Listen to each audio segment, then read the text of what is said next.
জুলাই বিপ্লব পরবর্তী যে সময়, ঠিক সেই সময়ে আমাদের একটা মাত্র দল যে বিএনপি শুধু দেশনায়ক জনাব তারেক রহমান নেতৃত্বে সুনির্দিষ্ট কিছু লক্ষ্য নিয়ে আমরা মাঠে এগিয়ে যাচ্ছি।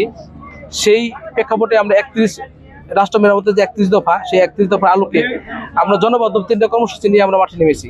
একটি হচ্ছে সুস্বাস্থ্য, একটি ফ্যামিলি কার্ড এবং কৃষি কার্ড। কৃষি কার্ডের মাধ্যমে যে বার্তা, সেটি হচ্ছে আমাদের কৃষকদেরকে কিভাবে স্বাবলম্বী করা যায় এবং একদম প্রান্তিক কৃষক পর্যায়ে কিভাবে সাফল্যের মাধ্যমে সেটা জাতীয় অর্থনীতিতে আমাদেরকে ভূমিকা রাখতে পারে, সেভাবে আমরা কাজ করে যাচ্ছি।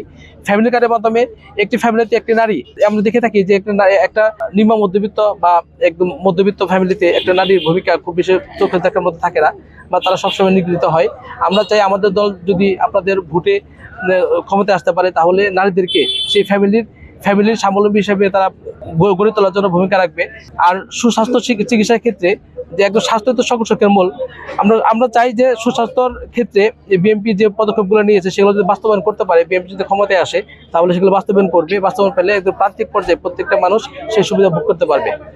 সেই সাথে দেশটাকে তারেক রহমানের হাতকে শক্তিশালী করবার জন্য ঢাকা বিশের যে আলহাজ তৌফিক ভাইকে যে বিএনপির প্রতিনিধি হিসেবে আপনাদের কাছে পাঠিয়েছেন বা তার প্রতিনিধি হিসেবে আমরা আজকে এখানে নির্বাচনী প্রচার প্রচারণার জন্য আসছি।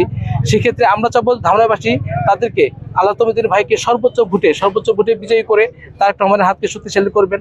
এবং সর্বোপরি তারেক রহমানের যে বাংলাদেশ বিনির্মাণের যে লক্ষ্যগুলো উদ্দেশ্যগুলো নিয়ে আমরা কাজ করতেছি, সেই লক্ষ্যগুলো উদ্দেশ্যগুলো হয়তো বা স্মুথলি আমরা কাজ করতে পারবো। ধামরাইবাসী, আপনারা সকলে জানেন যে ঢাকার 20টি আসন প্রত্যেকটি আসনে অতীতেও বিএনপির হাতেই ছিল। এবার আমরা আশা করছি ঢাকার 20টি আসনের মধ্যে প্রত্যেকটি আসনে বিএনপি নিরঙ্কুশ বিজয় অর্জন করবে। আর সেই সাথে ধামরাইয়ের এবং ঢাকা 19 এবং ঢাকা 20 দুটাতেই আমি নির্বাচন প্রচারণার টিম প্রধান। আমি চাবো যে দুটাতেই এমনভাবে বিজয় অর্জন করুক যেহেতু বাংলাদেশের মধ্যে 2-3টি আসনের মধ্যে যেন বিজয়ের উপরে ভোটের পার্সেন্টেজ সবচেয়ে বেশি থাকে। আর ধামরাইতে আমরা আমার নির্বাচনী প্রচারণার টিম সাথে সাথে উপজেলা এবং পৌর এবং জেলা নেতৃবৃন্দ সকলেই থাকবে। প্রত্যেকটি ইউনিয়নে আমরা বাড়ি বা ডোর টু ডোর আমরা গিয়ে আমরা ভোট চাবো।